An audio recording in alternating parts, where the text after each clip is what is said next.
यदि वावामहिन्निस्वे परस्मिन् कालमययोः रमेतागतसम्मोहास्ते ततो भयम्।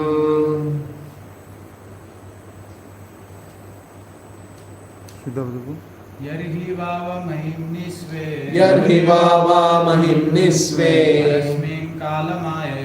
परस्मिन् कालमाययो रमेतागतसम्मोहास् त्यक्तोदास्ते ततो भयम्। यर्हि वावमहिम्निस्वे परस्मिन् रमेतागतसम्मोहास् त्यक्तोदास्ते ततो भयम्। यर्हि वावमहिम्निस्वे परस्मिन् कालमाययो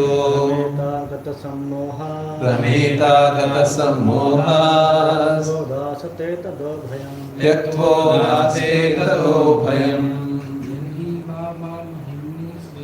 यर्हि वावमहिम्निस्वे परस्मिन् कालमाययो रमेतागतसम्मोहास् त्यक्तोदास्ते ततो भयम्। यर्हि at any time Vava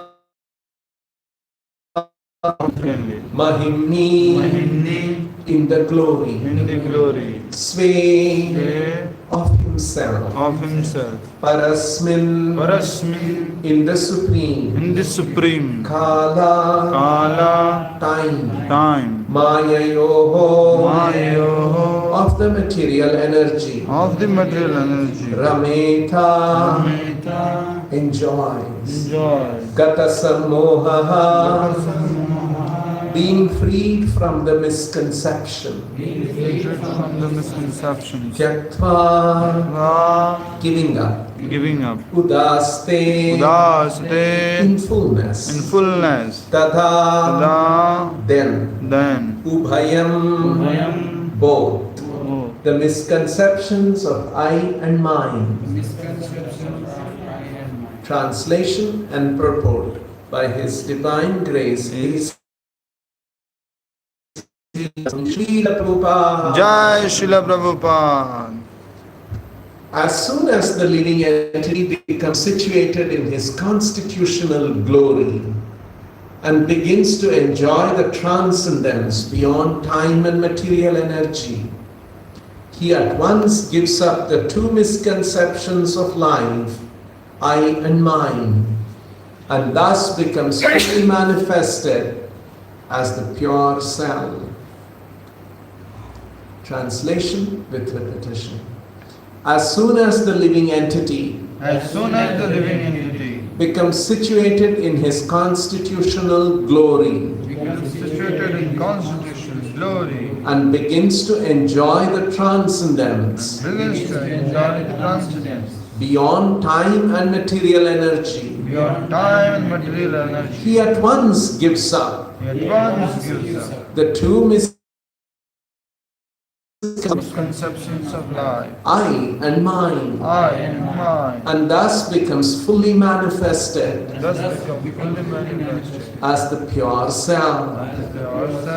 Purport by Srila Prabhupada. Jai Srila Prabhupada. The two misconceptions of life, namely I and mine, are verily manifested in two classes of men. In the lower state, the conception of mine is very prominent, and in the higher state, the misconception of I is prominent. In the animal state of life, the misconceptions of mine is perceivable even in the category of cats and dogs who fight with one another with the same misconception of mine.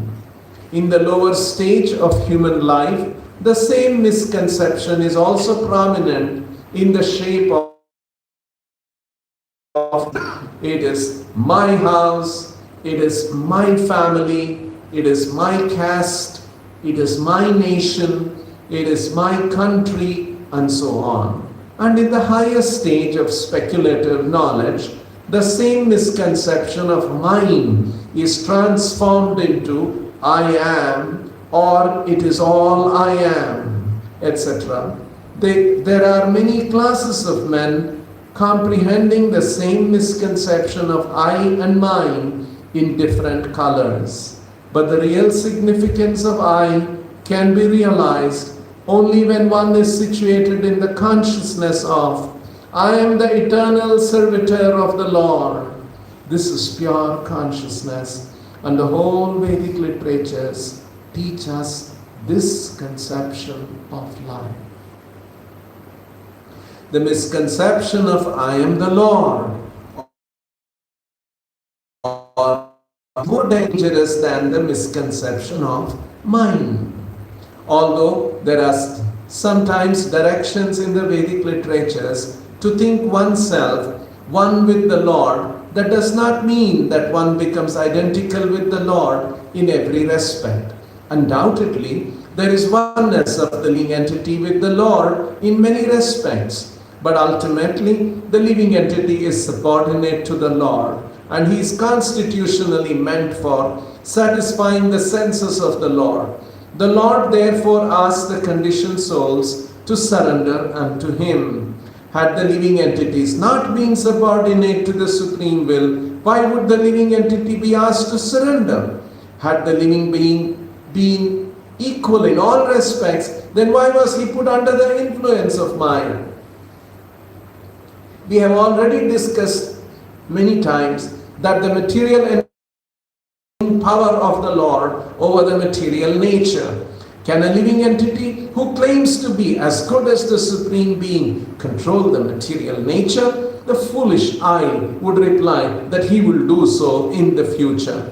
Even accepting that in the future one will be as good a controller of material nature as the Supreme Being, then why is one now under the control of material nature? The Bhagavad Gita says that one can be freed from the control of the material nature by surrendering unto the Supreme Lord. But if there is no surrender, then the living entity will never be able to control the material nature. So one must also give up this misconception of I by practicing the way of devotional service, or firmly being situated in the transcendental loving service of the Lord. A poor man without any employment many troubles in life. But if by chance the same man gets a good service under the government, he at once becomes happy. There is no profit in denying the supremacy of the Lord, who is the controller of all energies. But one should be constitutionally situated in one's own glory, namely to be situated in the pure consciousness of being the eternal servitor of the Lord. In his constitutional life, the living entity is servant of in his conditional life, the living entity is servant of the illusory Maya, and in his liberated state, he is the pure, unqualified servant of the Lord. To become untinged by the modes of material nature is the qualification for entering into the service of the Lord. As long as one is a servant of the mental concoctions, one cannot be completely free from the disease of I and mine, contaminated by the illusory energy, because he is the controller of that energy. The relative truths are apt to be engrossed in illusory energy. The best purpose is served, however, when one is directly facing the supreme truth, as when one faces the sun. The sun overhead in the sky is full of light, but when the sun is not in the visible sky, all is in darkness. Similarly, when one is face to face with the Supreme Lord, he is freed from all illusions, and one who is not so is in the darkness of illusory Maya. The Bhagavad Gita confirms this as follows.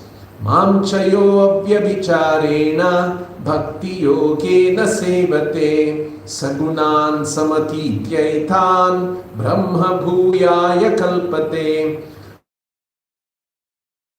So, of worshipping the Lord, glorifying the Lord, hearing the Srimad Bhagavatam from the right sources, not from the professional man, but from a person who is Bhagavatam in life, and being always in the association of pure devotees, should be adopted in earnestness.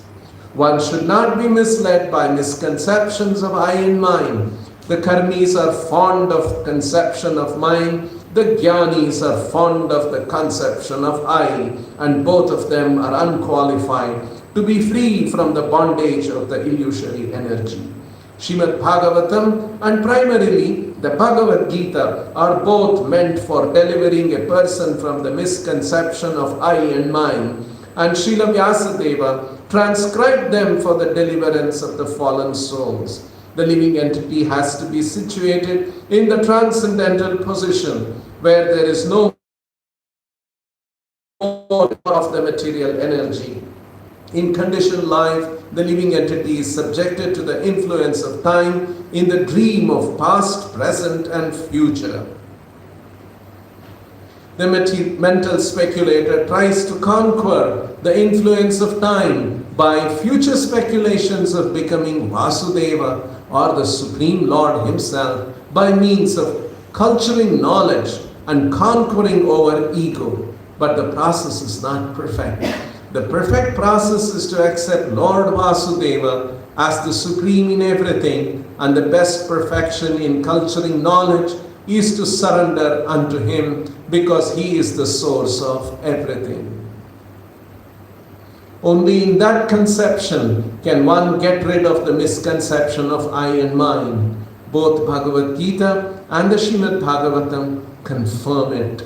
Srila Vyasadeva has specifically contributed to the illusioned living entities, the science of God and the process of Bhakti Yoga in his great literature, Srimad Bhagavatam, and the conditioned soul should fully take advantage of this great science. Thus ends the Bhakti Vedanta purport. Om Ajnana Timirandasya Jnananjana Shalakaya Chakshurunmilitam Yena Tasmai Shri Gurave Namaha. Nama Om Vishnupadaya Krishna Preshtaya Bhutale Srimate Bhakti Vedanta Swaminiti Namine.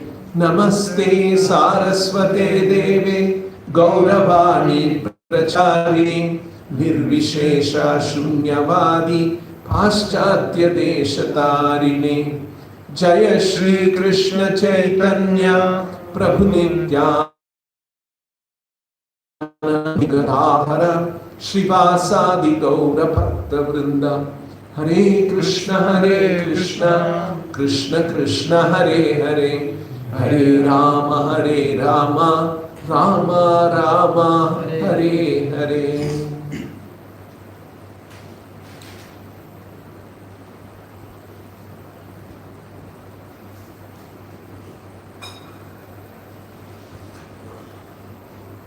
This is a very interesting verse, full of important meanings, and that's why Srila Prabhupada has written a long purport.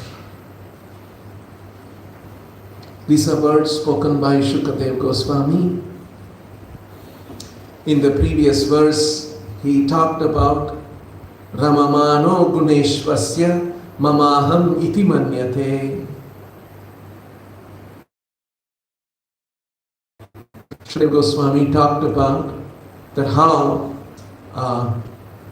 Bahurupa Viva Bhati Mayaya Bahurupaya Ramamano Guneshvasya Mamaham Iti Manyate. How when the living entity is under Maya, he enjoys with the misconception of Mama and Aham. And in this verse,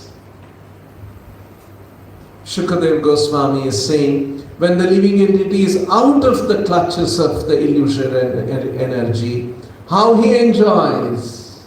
Here also, Rameta, Gata Sammohaha, free from illusion, how he enjoys his situation, knowing his true glory. This word, Mahimnisve, is our glory. What is our glory? We don't know that.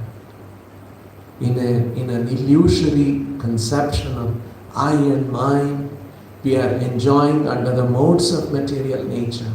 But when we are parasmin, when we are transcendental, parasmin to what? Kalamayayoho, transcendental to time and influence of material energy, we will be situated in Mahimnisve, in our own constitutional glory.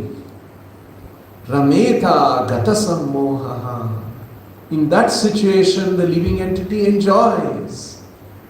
Gata Sammohaha Tyaktvodhaste Tadobhayam. Has completely given up the misconception, the two misconceptions, Tada Ubhayam Tyaktva Udaste Tyaktva, fully free from Tado Ubhayam. What are the Ubhayam? Referring to the previous verse, Mamaham iti manyate Bahurupa iva bhati Mayaya Bahurupaya Ramamano Guneshvasya. Here the previous verse also talked about Ramamana. Guneshu Ramamana. Under the modes of material nature, one kind of enjoyment. Here, Gata Sammohaha Rameta. Free from illusion, there is pleasure. And this is one's constitutional glory. As soon as the living entity becomes situated in his constitutional glory, Mahimnis Sve, and begins to enjoy the transcendence, Rameta, the transcendence, Parasmin, beyond time and material energy, Kala Mayayoho Parasmin. He at once, Tyaktva Udaste, he at once gives up. Tyaktvodaste, the two misconceptions of life, Ubhayam, Tyaktva Udaste, or I and mine, and thus becomes fully manifested as the pure self.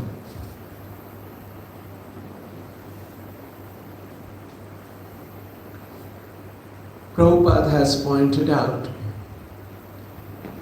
this two misconception of I and mine.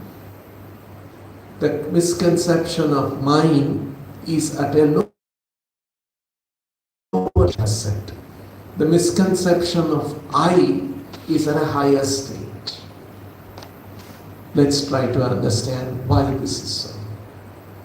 This understanding of mine, it's at the lower stage, and Prabhupada is saying even animals have that. Animals have, and human beings at a lower stage are mostly implicated, involved in this understanding of mind. What is this mind? How does it work? This body is mine. This home is mine. This caste is mine. This community is mine. This nation is mine.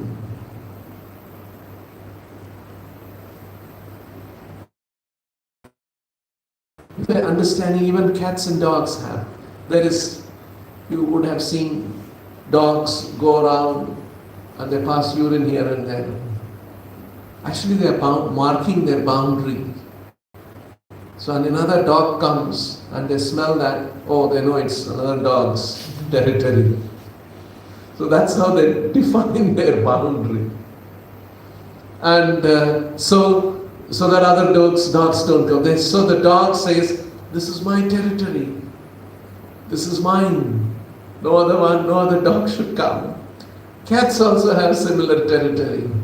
They live in one small area, and any other cat comes, they'll try to shoo them away. And then they feel they are safe in their my territory. So in the same way, human being in a more sophisticated way defines my country.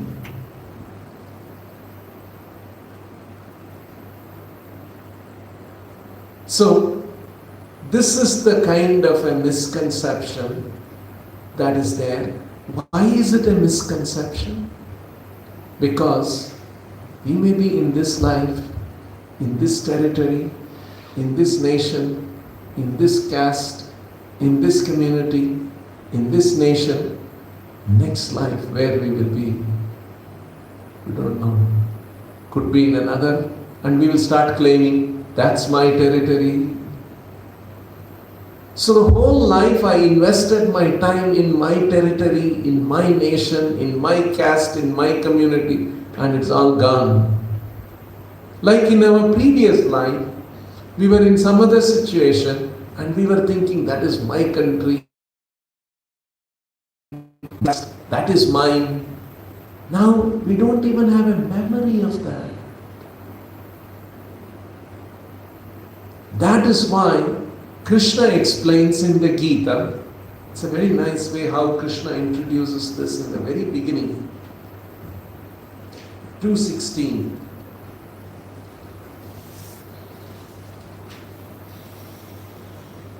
Nasato vidyate bhavo na abhavo vidyate sataha ubayorapi drushtontas tvanayas tattvadarshibhihi. Krishna is defining here in this verse two things, Sat and Asat. It's very important, very nice how Krishna introduces the concept of the body and the soul.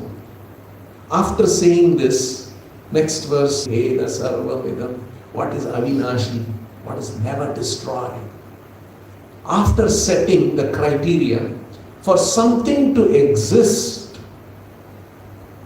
if you say something exists,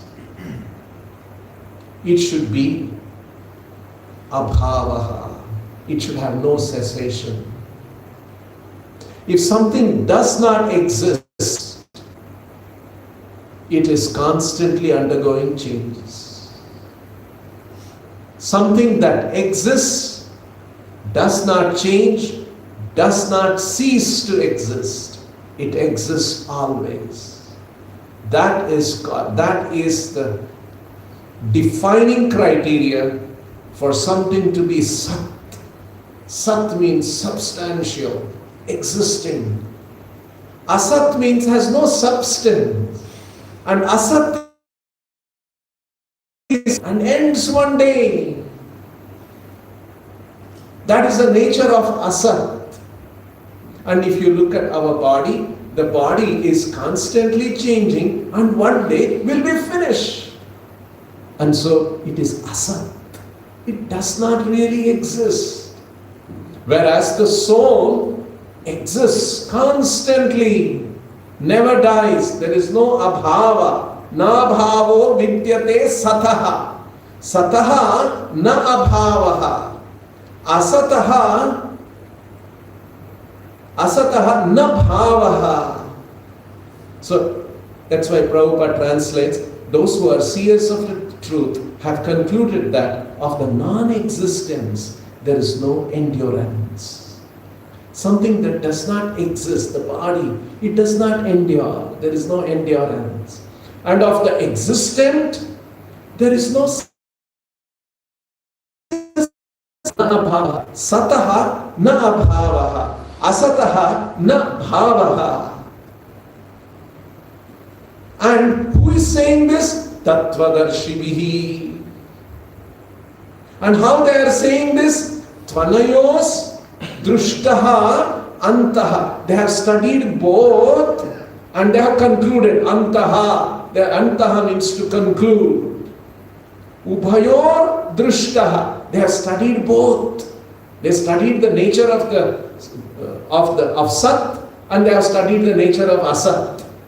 They have studied the nature of the body, they have studied the nature of the soul. And then Antaha concluded, in the end they have concluded, Tattvadarshinihi, that Sataha, that which exists, that which is substantial, na abhavaha, never ceases to exist. That which does not really exist, it is na bhavaha, it changes. That is why when we sleep in the night and we have a dream, and that dream does not last, it ends, and hence we know it is asataha. It has no substantiality. In the dream, I became a rich man. And then when I woke up, I know I have no money in my bank account. In the dream, I was dreaming like I'm a rich man. So we don't take so much, let me go to the bank and try to draw that money. No, because it is asataha. It has no substance. And that's why it did not exist. Now this world, for our lifetime, seems to have some substance. We keep coming back. When we go to sleep, we go into some other world. But when we wake up, we come back to the same house, same bedroom, same family. So it looks like it has substance. It is existing. But one day, something called death happens, and gone. We cannot come back anymore to this own home, to this family. It is inaccessible to us. Just like our previous life and our previous home and our previous family is inaccessible now. Just like a dream becomes inaccessible. And hence, this is also asataha. So what is left then? What is that sataha? What is existing is, though the body is changing, and that is the spirit soul. This is how Krishna introduces this concept of Sat and Asat. And now you please see for yourself what is Sat in yourself. Your body is Asat, whereas you are the same Sat living entity. Dehinosmin yata dehe kaumaram yavvanam jara. Kaumara, yavvana, jara. All these changes, Asataha body is undergoing. The Sataha, living entity, Asmin Deha, Dehinaha, is not undergoing. You are the same. I was thinking like this. I was a child like this. I was a youth like this. I am a young man like this. This you are seeing. That entity, the living entity, is the constant factor. And hence the living entity is Sataha. So this is how the Lord brings the living entity, Sat and Asat. What remains, what exists, and what does not exist. Now, in this verse by Shukadev Goswami, he is giving another, this expression, Sve Mahimni, Swa Mahima, our constitutional glory. Our true constitutional glory is hampered, is covered over, is mitigated, is held back by the conception of I and mine, beginning with mine. This is mine, my whole house, my body. Actually, this is not ours. Now, today in our country, there is the concept of Hindu nationalism. Right? All the Hindus have lived here. This is our country.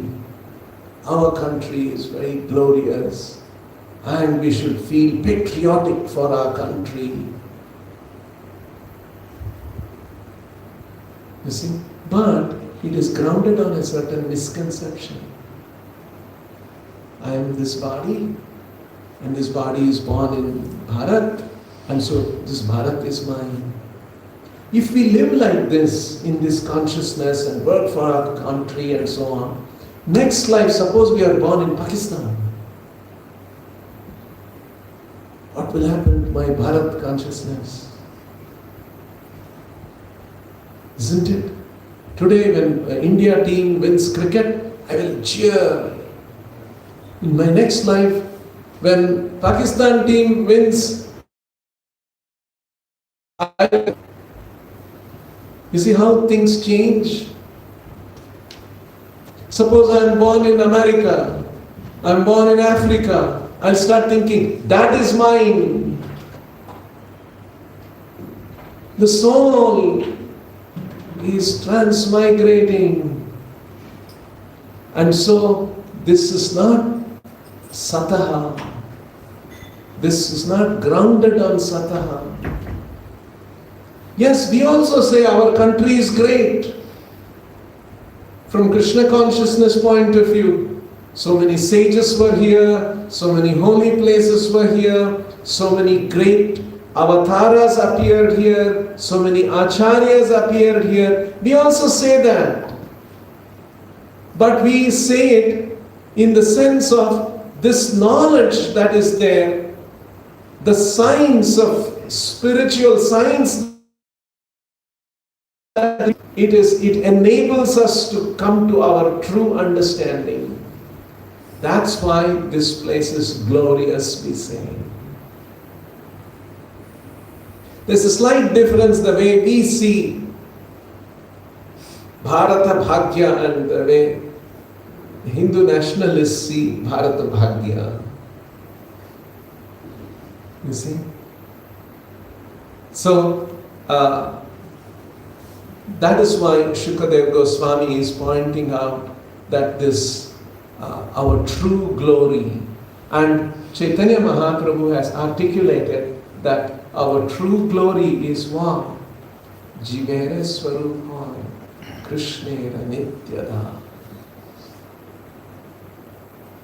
It's the Swamahima. Why is it that to be a servant of Krishna is the glory of the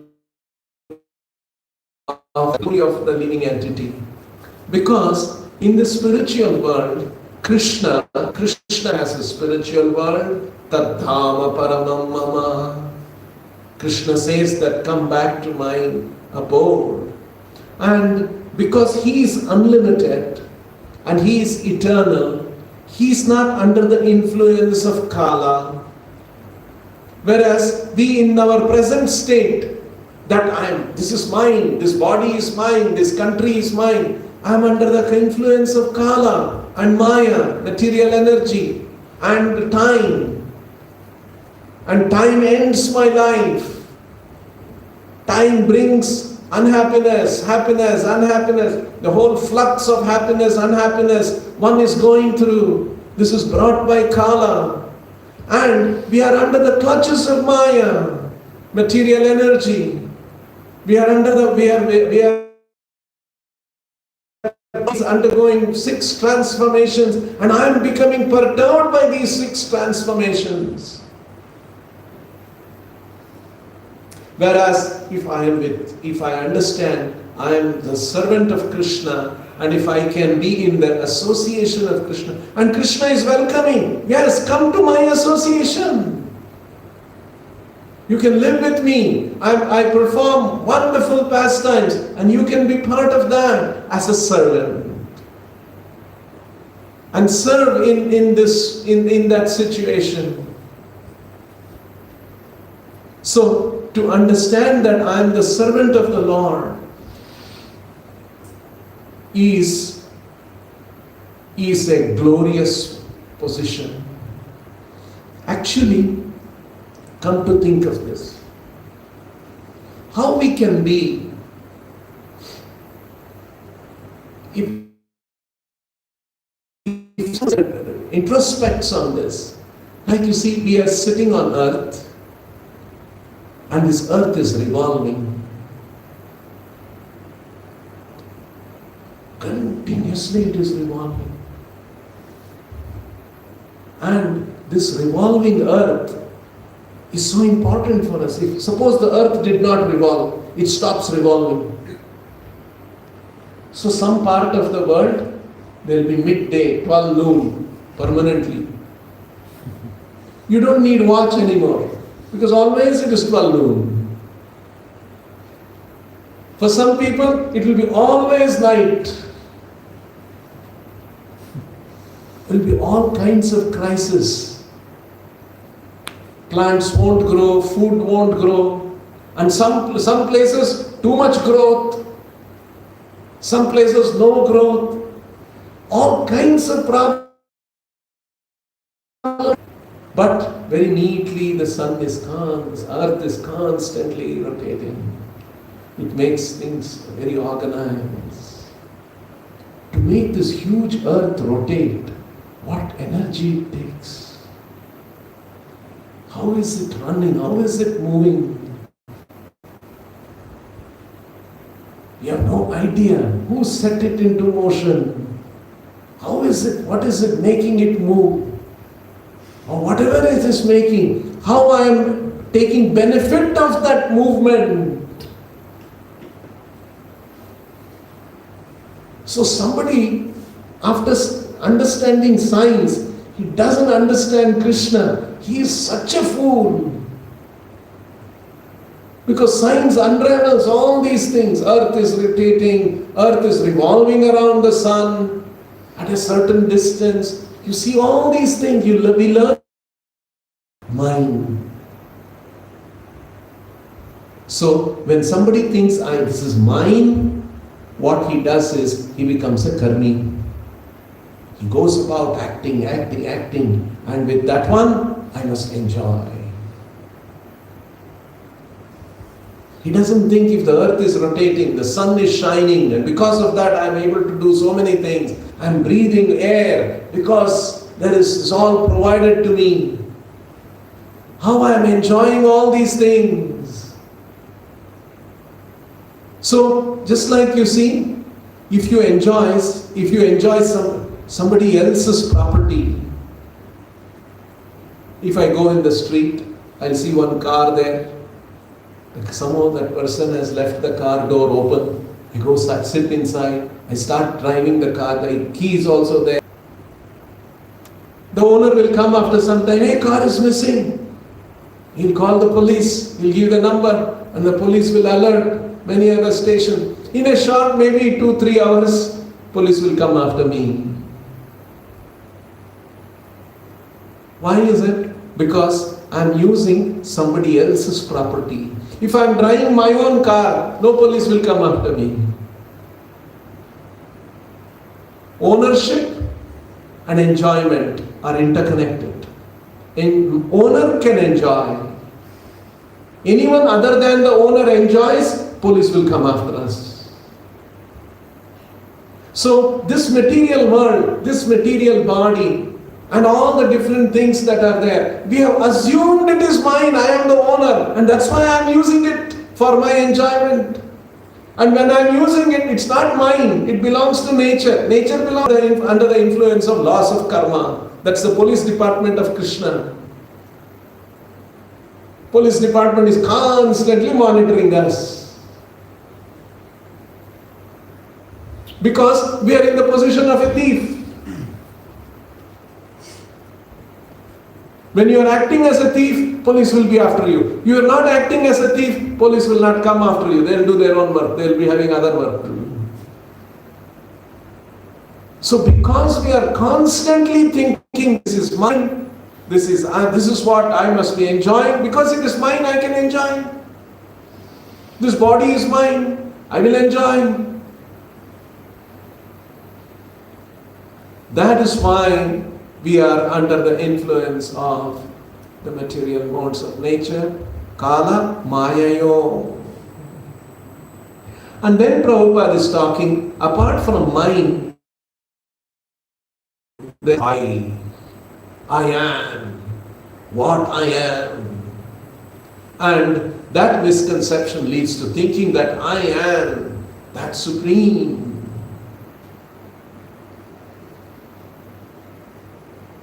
So, this is the misconception of the Jnanis. Karmis have mind misconception. Jnanis have I misconception. They think I am that supreme. Misunderstanding some of the statements in the Vedic literature. In the Vedic literature there are statements, Aham Brahmasmi. In Sanskrit the words have multiple meanings. Of course that's true in any language. Like the word dawn. Early morning is called dawn.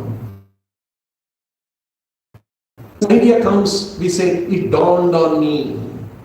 Some idea came to my mind. In English also the word dawn has multiple meanings. So many words have, in the same way Sanskrit has, the word Brahma has multiple meanings. One meaning is that Brahma means is spirit and not Jadha. Aham Brahmasmi refers to I am spirit. I am not this material body, Jada. But they mistake. Another meaning of the word Brahma is supreme. Atato Brahma Jigyasa. Conduct supreme inquiry. Don't conduct ordinary inquiry of ahara, bhaya, maituna, nidra. Don't do. That's not everything in life. So the word Brahma also has supreme. So the mistake that they think that Aham Brahmasmi, I am the supreme. See, this misunderstanding, the Jnanis, and they develop a whole philosophy around this misunderstanding. I am the supreme. So, if I am the supreme, why I am not controlling the sun and the moon and the earth and the planets?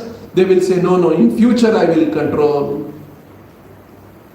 Now I am under the Maya, that is why I am not able to control. So that's why Prabhupada is asking, if you are the supreme, why did you come under the control of Maya? That means Maya is more powerful than you. This is a flawed argument. You said you are the supreme, but then you are saying I come under the control of Maya. Somebody else is controlling you, but you are supposed to be the supreme. And Krishna says, Mayadhyakshena prakriti suyate sacharachara. Mayadhyakshena is controlling you. No, they will say, I will do proper sadhana and all these jnana and all these things, then I will control prakriti. You see how they convoluted their arguments are? That is why that's another kind of a misconception. Aham misconception. Mama misconception and aham misconception. Karmis or jnanis. Beyond all these things is the conception that the bhaktas have, which is true constitutional glory, Swamahimna. We are supposed to be with Krishna, in association of Krishna. And when we have spiritual body, there won't be suffering anymore. We'll be simply serving the Lord in a wonderful, loving relationship. That rasa will fill our hearts with joy. That's our glory. Leaving that, we are come to this material world with a misconception of I and mine, trying to squeeze some rasa in the material world and try to enjoy that. I recently went to one family, and then devotees family, and then they were telling that how the wife, that the young woman who was there in the house, she is divorced from her husband, and so she is with her mother, father, and come back to them. How there will be so much suffering and all that.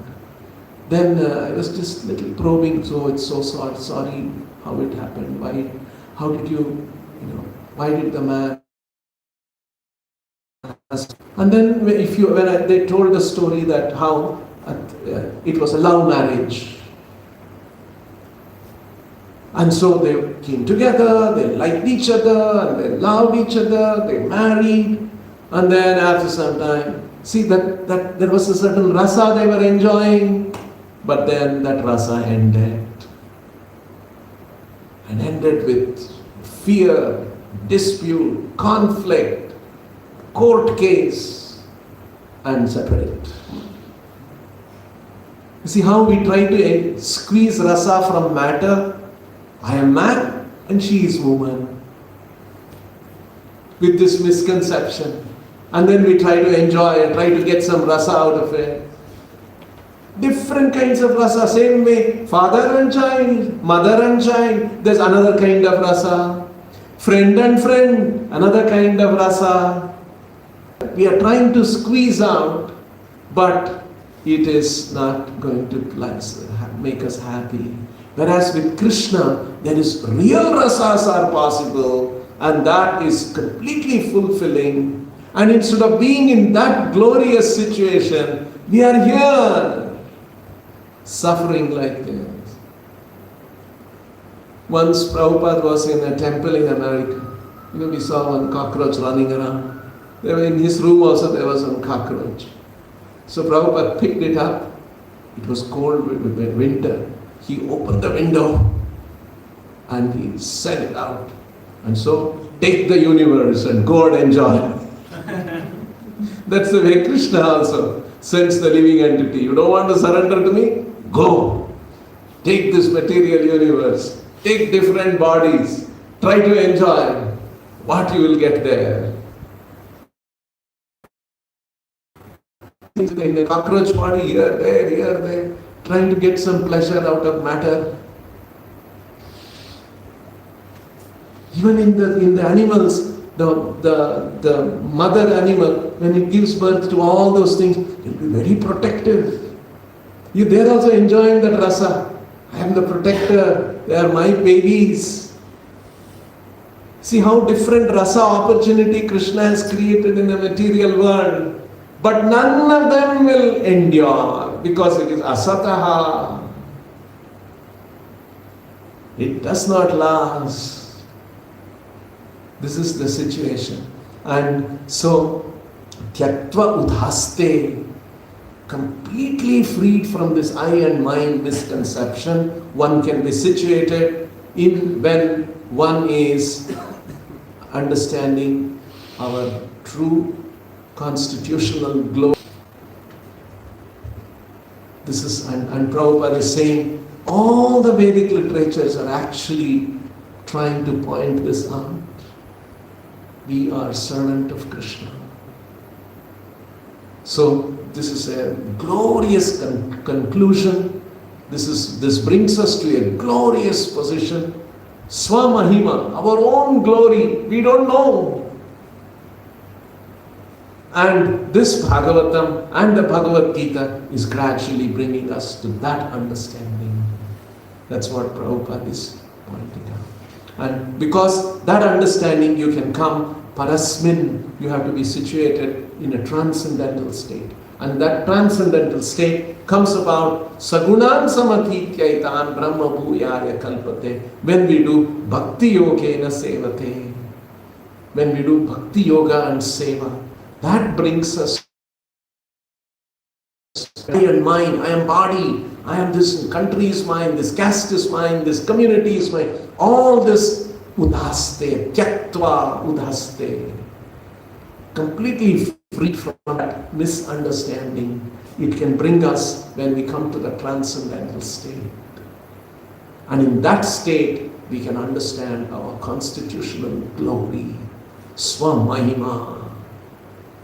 That's why these are very, very nice expressions by Shukadeva Goswami in the Bhagavatam verses. We'll stop here. Anyone has any question?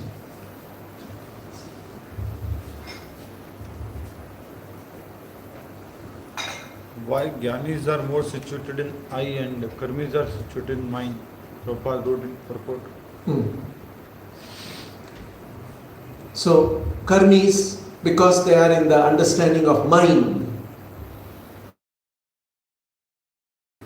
This house is mine, this country is mine, this community is mine, this car is mine, and their activities are all connected. This is karmis activities. Jnani's activities, they give up this body, family, all that. They don't want to be involved. Now they want to pursue jnana. And with that jnana, what is their conclusion? Aham Brahmasmi, I am the Supreme. So this is the path of jnani. Jnana, when Rupa Goswami uses the word Anyabhilashita Shunyam Jnana Karma Dhyanavritam. Jnana and karma. Karma refers to fruitive activities. Living entity thinks that I must work and the result I must enjoy. Jnana refers to speculative knowledge which comes to a conclusion that I am the Supreme. That jnana Rupa Goswami is referring to. It's not the jnana, not the transcendental knowledge that Gita is talking, Bhagavatam is giving, that the bhaktas also practice jnana. We also have jnana. We also seek and understand jnana. But our jnana is not with the conclusion that I am the Supreme. But our jnana leads to the understanding, I am not the Supreme, I am a servant of the Supreme. So even bhakti, there is jnana. Jnana vairagya yos chaiva. Those jnana and vairagya is there in bhakti. But the bhakti, that jnana that Rupa Goswami is referring to as avritam, it's another kind of a knowledge which covers the true Shuddha Bhakti. That jnana refers to speculative knowledge which concludes with the understanding I am the Supreme and hence I should become one with the Supreme. That is different. Karma is more gross kind of loving and jnana is subtle karma. It is subtle. That's why karmis are very gross. They are involved in gross activities. When we condemn the jnana yogi, mostly because of the impersonal and they think Impersonal conclusion he is coming to. and they are thinking they are supreme. Otherwise, jnana yogi is so glorious. Yes. Yes, Madhuri. Like we were discussing about like nationalism concept. So sometimes when we make people, we try to preach this, we get a counter argument that you are able to preach so freely and all. This is all because of the BJP government. Other government would have very tough time. You can't. So like we also go for voting, vote for one particular party. So if we are not favoring any, then in that scenario, if we are not, nationalism means for any party comes, we are okay. Then Okay. vote is also Fine. good. So we'll talk both the points. Okay.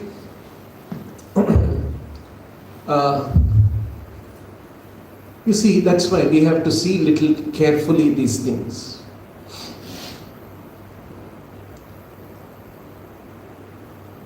I have had when we became devotees, and there was one person who used to come to our temple strongly from that background, and he would come and argue.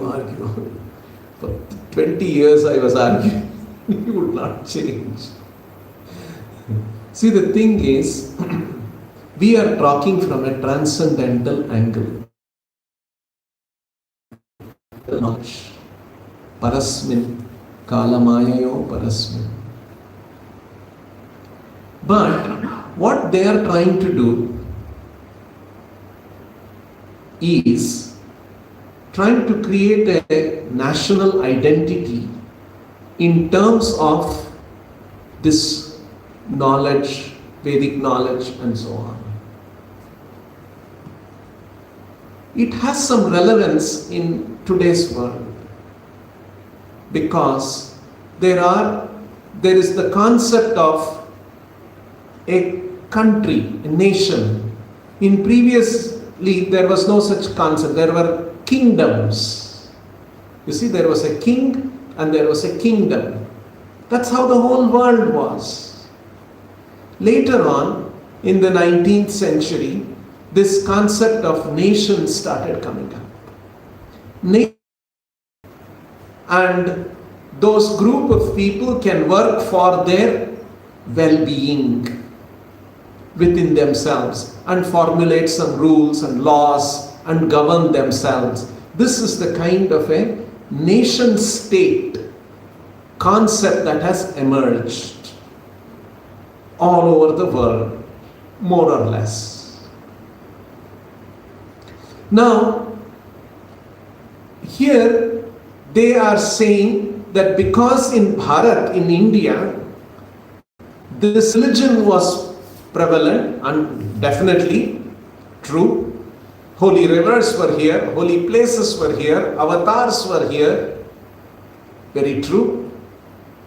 And hence there is a certain nationhood.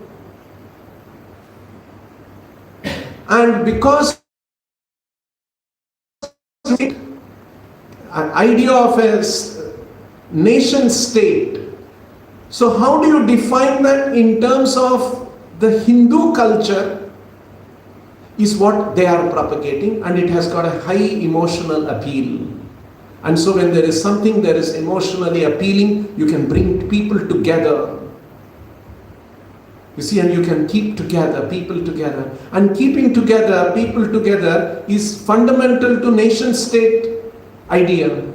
All people should feel like that. Even Americans, they feel we are Americans. They also put up flag during their Independence Day. Cars will be having, houses will be having, like that. Their national flag, they also put up. Because that feeling that we are all our country, that has that emotional feeling which binds people together is important for this nation state concept to function properly. So we are seeing that yes, it is a fact that Bharat has all these great things. But with these great things, what are we supposed to understand?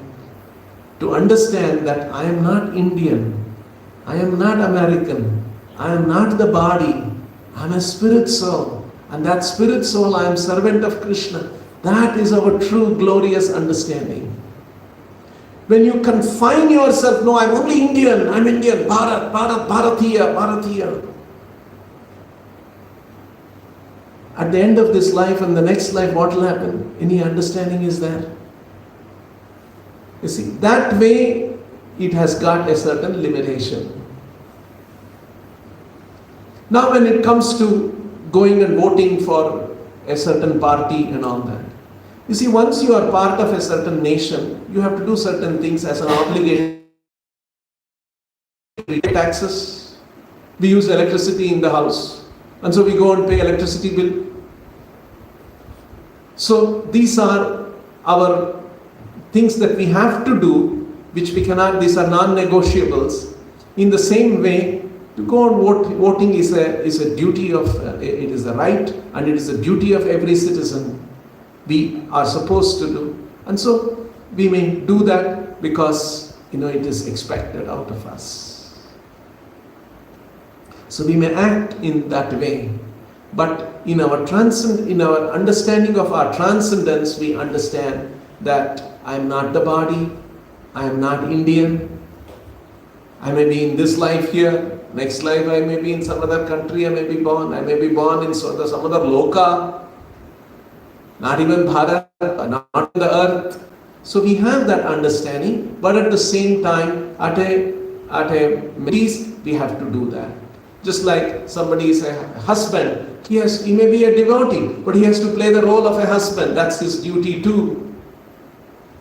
And by doing the role of a husband properly, even he can get understanding that I am not the husband, I am the spirit soul. That understanding also comes through the process of bhakti. So we accept certain things at a material level as an obligatory duty. In purport, Prabhupada has mentioned one term, unqualified servant of the Lord. One more place I saw same thing too. What is that unqualified servant of the Lord? Yeah, show me that part. Where is it? Second paragraph. Second paragraph, last line. Last second paragraph. How you remember second paragraph? I am wondering your. Yeah, I read that also. I know it struck me also. Surrendering to the Supreme Lord. Read that sentence. You have it? Yes. In his conditional life, the living entity is servant of the illusory Maya, and in his liberated state, he is the pure, unqualified servant of the Lord. Okay. So we can see it in multiple ways. Unqualified servant of the Lord, pure, unqualified servant of the Lord. So, in one sense,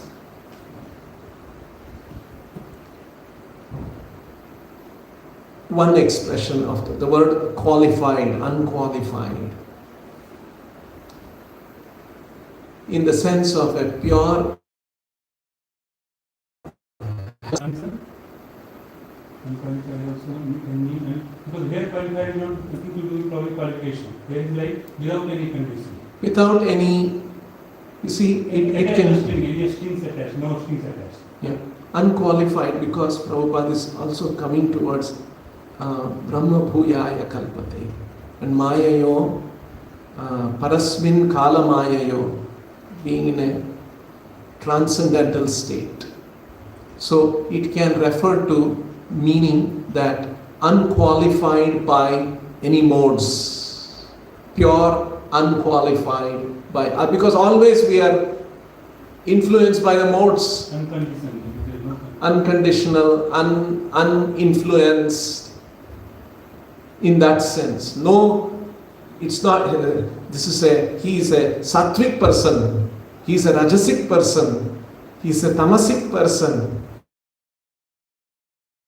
Krishna, you have to be free from all. You have to be unqualified, meaning not under sattvic, rajasic, tamasic, these kind of qualification, being transcendental to all of that. So here, unqualified in the sense of transcendence, pure, transcendental, unqualified by material modes, that's the sense. Yes, Harina. Prabhu, we hear that ki complete earth was known as Bharat. Okay. And then Akhand Bharat. Then we hear Akhand Bharat is still smaller, but the whole earth is bigger thing. Okay. So then we hear that Chaitanya Mahaprabhu says Bharat Bhumi te janma hoila jar, janma sarthak kari karo paropkar. Then which is this Bharat? And then when people ask sometimes, when you say whole earth was Bharat, why a place of land only? Okay. We can say, the whole world was under one ruler. There was aggregation of monarchical power under one ruler. So in that sense, that was Priyavrata's time, and that time the whole earth was under one ruler. Maharaj Priyavrata's time. Like that. Not our Priyavrata. It's Priyavrata Dasa. So, in that sense.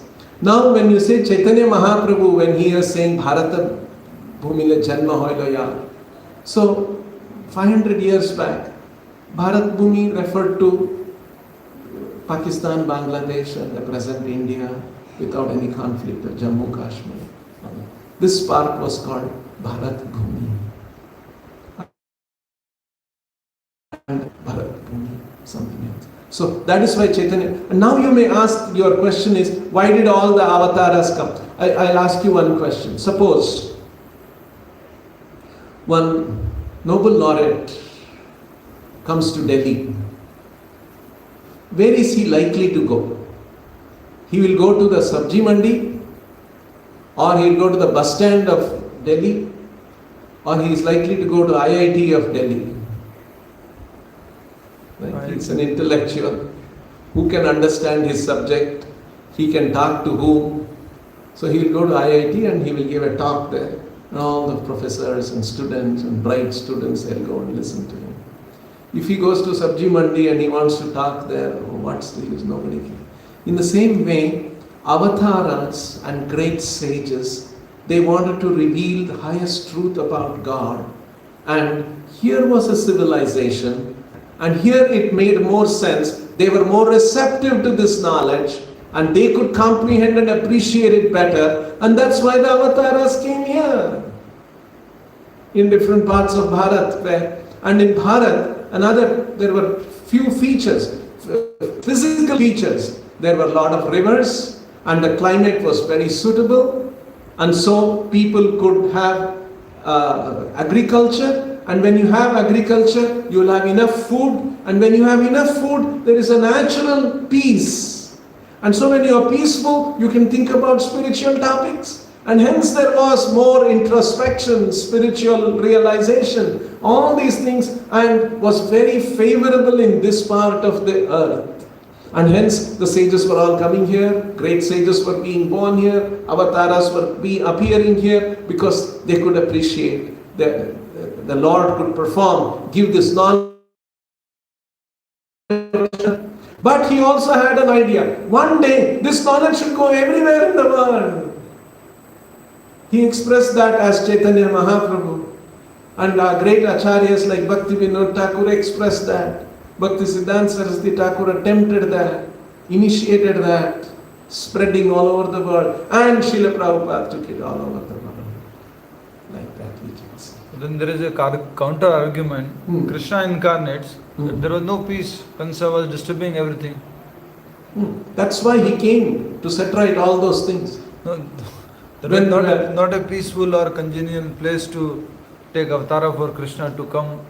That time Krishna can come when people are receptive, more devoted. No, by and large the people are receptive. There were a few tyrannical kings who were disturbing. Krishna wanted to come, kill them, so that the rest of the soul civilization can flourish nicely with spiritual knowledge. Now and then, such the highest pumsam paro dharma can flourish here. That's how you see, even after 1,000 years of foreign rule, we are still able to, there is a certain amount of spiritual culture in our country, which is glorious. It's actually very glorious. When it is referred in Bhagavatam, Kirata, Unandra, so that also refers to some places out of India also. And some places outside India, some places within India also. So there were pockets of all kinds of pockets were there. But nevertheless, by and large, there was Sanatana Dharma.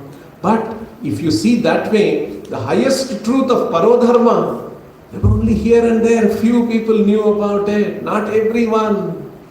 Even today, who understand the Parodharma, who appreciate the Parodharma, even among the Sanatanis, Manushyanam sahasreshu kaschit yatati siddhayu yatatamopi siddhanam kaschin mam vetti tattvataha. Mam vetti tattvataha is very rare. according to people's qualification, sages like maybe Jesus Christ, they also incarnated. Yes, they are also Shaktya-vesha, Prabhupada said. And they wanted to teach in that culture, in that geography, what they can appreciate, what they can follow, so that they can make some progress. We'll stop here. Grantaraj Srimad Bhagavatam. Shri Radha Vrindavan Ki. Shri Nitai Gauranga. Shri Vrindavan Dham Ki. Srila Prabhupada. Thank you all. Hare Krishna. सभी का धन्यवाद.